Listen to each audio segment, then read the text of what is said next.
Oh, oh, oh, there we go. Little delay there. Um, well, hello, and welcome to this week's episode of Bob's Live, our weekly show right here on the internet. And as always, you can find us live streaming here on Facebook and also on YouTube. And you can also find each week's episode of Bob's Live over on our website at bobsmarket.com/live. And well, I started off this week with our social media accounts because I thought it'd be a good time to catch up with what's happening over on our TikTok channel. Is it a channel, account, whatever it is? Um, Anyhow, we've started uploading to TikTok in the last year, and we're slowly gaining followers.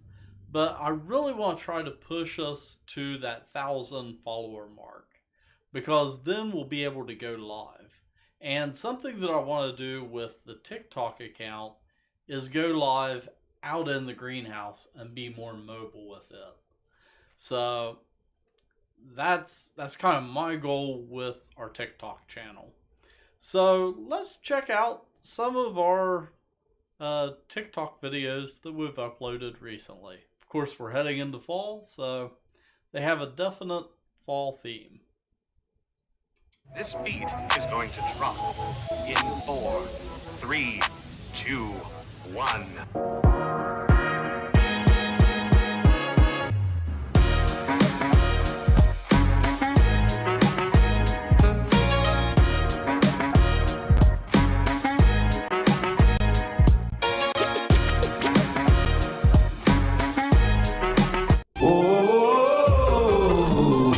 Stranger, stranger, stranger, stranger, stranger, stranger, stranger. I'm already high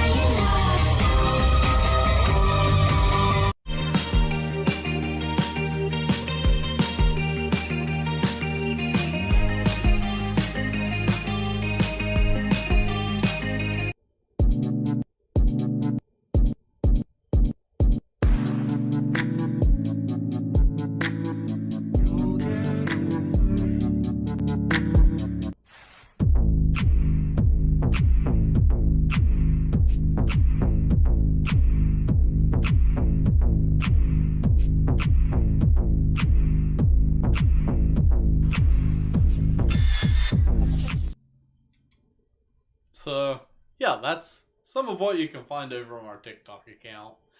Um, this week, I wanted to head back out to the garden. Of course, the last few weeks we were doing kind of the back to school series. So we were doing that and also taking a look at what's been happening out in the greenhouse with mums and pansies. So I haven't been out to my garden for a while. And that also goes for me in general. I had just a ton of garden work to catch up on over the weekend. Um, I had, where I had some of my summer crops that needed to be cleaned out and tilled up and a cover crop planted, which I planted turnips. And I just had some garden beds that needed to be worked on. And you'll notice in the video, there's a few weeds here and there. It's not perfect. But I am slowly transitioning into more cool weather fall crops. Because at this point, we're probably about 6 to 8 weeks out from the first frost. It's right around the corner. So right now is the time to get in those late frost tolerant crops that you can harvest right up into October. And it's also a good time to start thinking about any repairs or things like that that need to be done in the garden. So let's check out what's happening in the garden.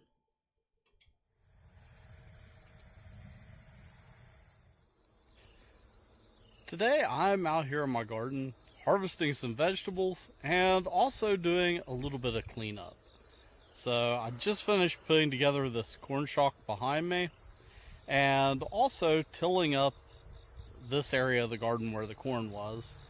And I actually just finished planting turnip seed. So, it's today's September 10th. We're pretty close to, the start of fall and frosts.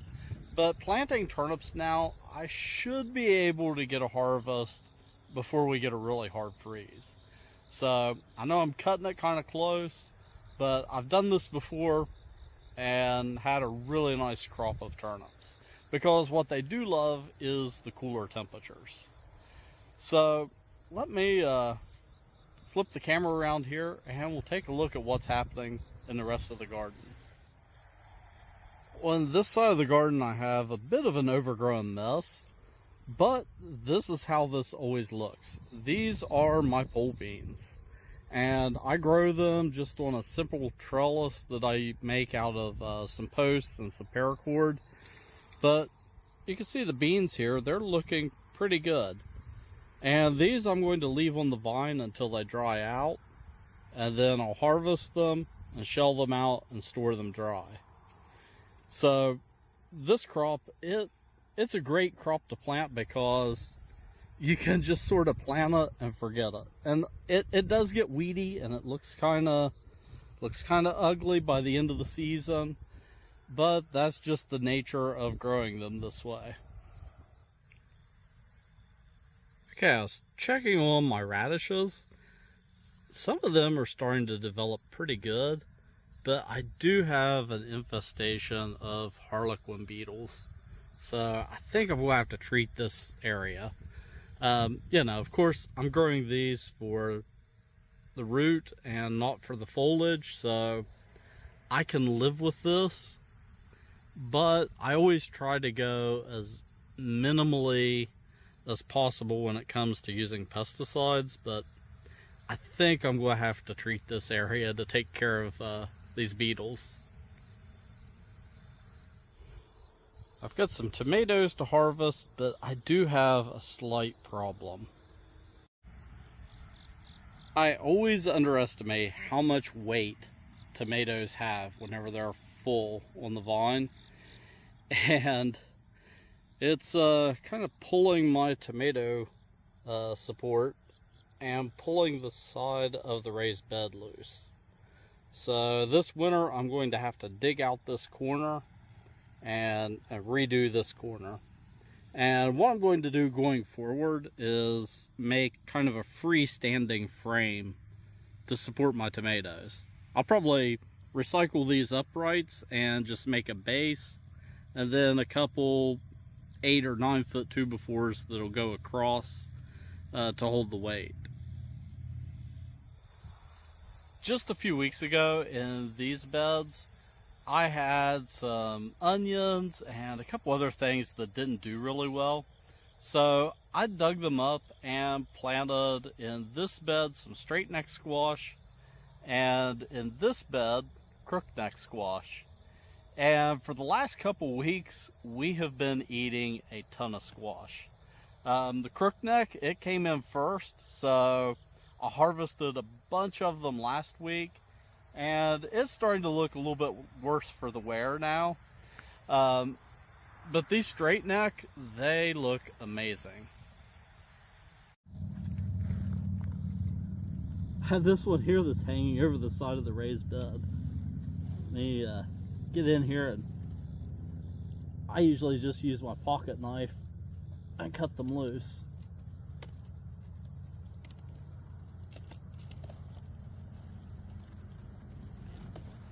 There we go.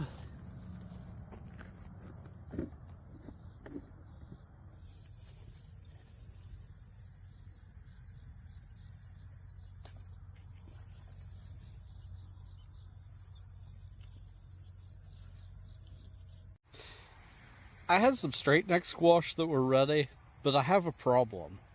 I don't know if it was 3 squash or just 2. Well, let me show you what I mean. We have a conjoined squash.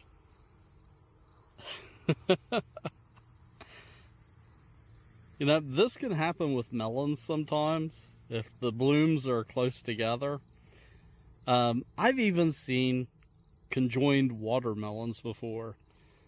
We have one that somebody brought into the market a few years ago.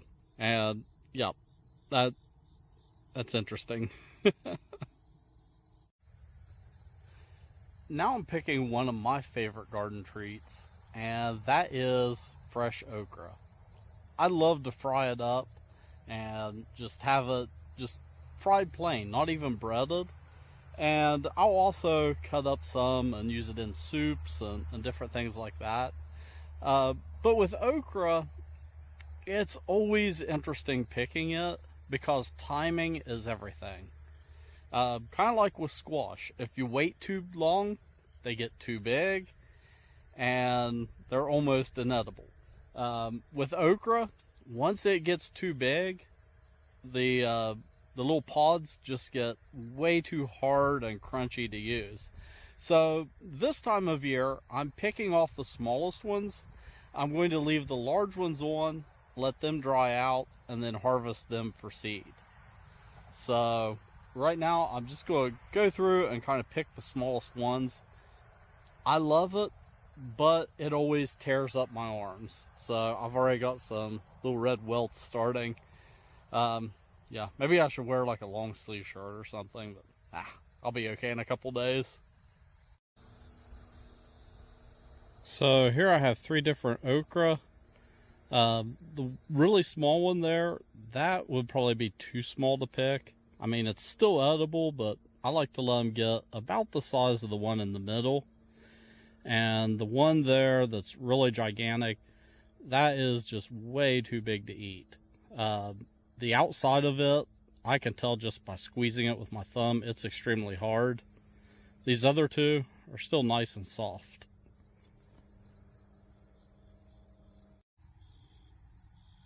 Alright, I ended up with a pretty good garden haul. Got a ton of squash, a few little baby radishes, a couple peppers, and a ton of okra and tomatoes. So yeah, this ought to be good for the week. I forgot to show you these back 2 beds. I had cucumbers in them earlier in the year, and in this bed I just planted some peas. So, you know, they're a cool weather crop. Hopefully I can get a harvest before we get a really hard freeze. I planted them a few weeks ago. Took them a little bit longer than I expected to sprout, but they're a bush type, and I've grown them before, and they tend to grow pretty fast once they get going. So hopefully I might have a late crop of peas. Also, in the bed next to it, I've got some kale growing. Now, kale, where it's a leafy crop, I can harvest it pretty much any time, whether it's fully mature or not. So it is a great choice for, you know, heading into winter. I can harvest it right before we get a frost. So that's what I've got in these back 2 beds. And yeah, that is kind of a quick garden update. And I finished just in time. It is starting to rain right now, so I'm gonna get these veggies inside and clean them up, and I'll probably cook something.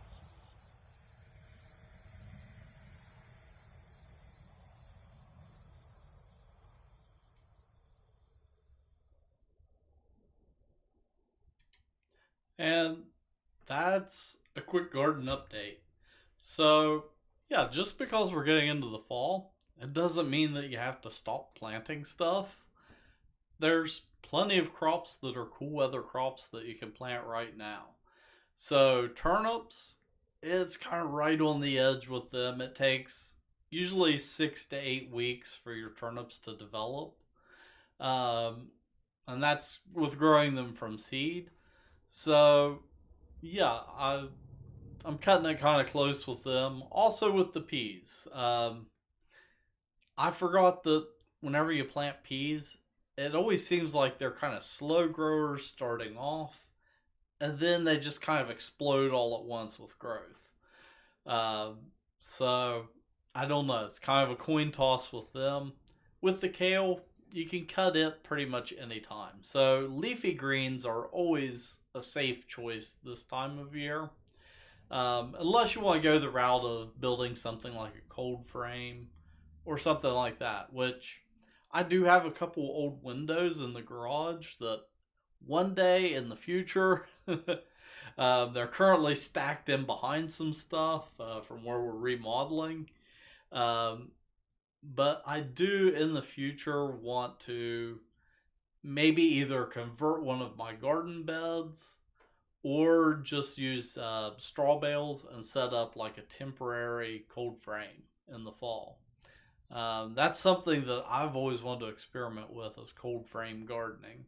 It's something that I've never done, but yeah, that's one of my goals for the future is that, and then also to have a greenhouse eventually, so I can grow stuff pretty much year round. Which I've sort of knocked that off right now because I've got a hydroponics system, which I've shared here on Bob's Live before, and you're definitely going to be seeing it again this winter.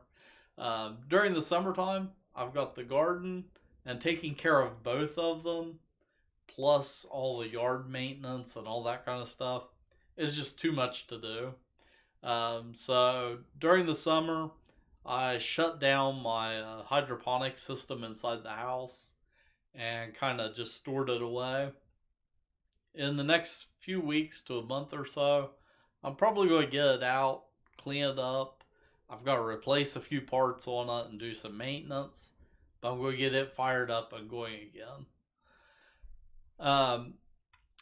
Before I go this week, I wanted just to mention once again, last week we introduced our upcoming Green Career Week, and as part of that, we're going to be hosting Green Career Night on October 6th.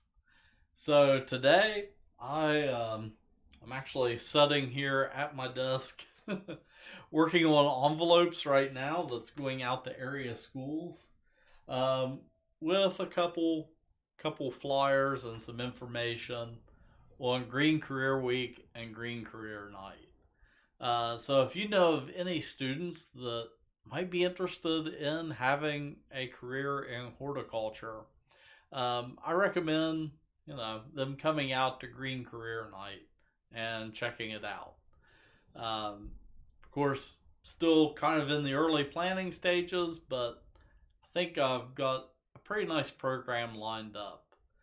And during that week, I'll also be doing some updates if I end up going to some schools and sharing what careers we have here at Bob's at other locations, or just in the horticulture industry in general.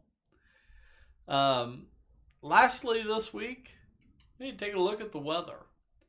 So right now here in Mason, it's actually changed since I loaded up the weather a little bit ago. When I loaded up this program, just right before I started the stream, it was cloudy here in Mason. Now it says partly sunny.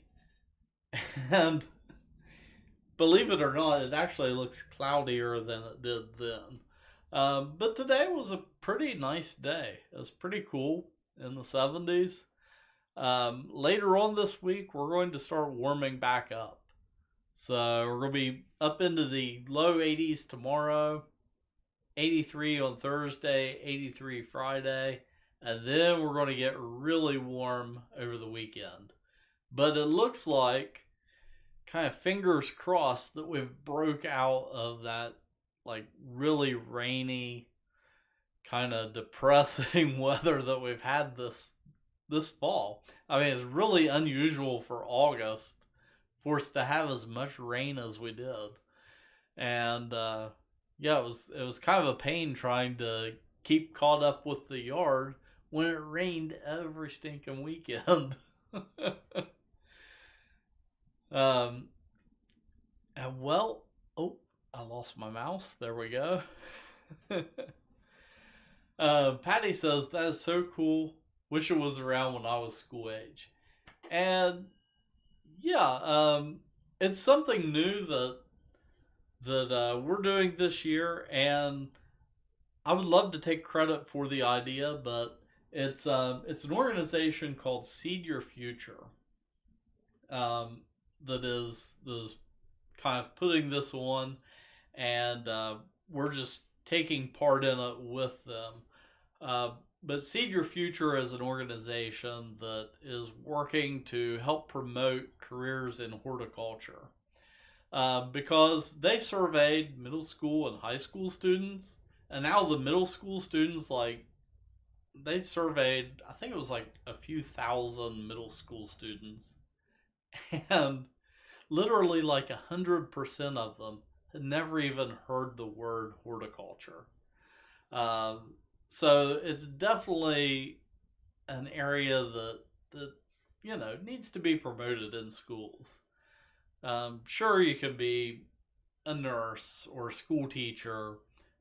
My degree's in education, but there's a ton of career opportunities out there, and in our industry alone, there's a lot of different careers. So you've got marketing and accounting and IT and all of those types of careers that are kind of allied around the horticulture industry. So going into the horticulture industry doesn't mean that you just have to be a grower out in the greenhouse. You can be, and that's awesome. I love plants, and that would be an awesome job. But there's tons of other support careers in horticulture. And, that is what we're going to be sharing during Green Career Week. And, that is all that I have for this week. So until next time, keep growing.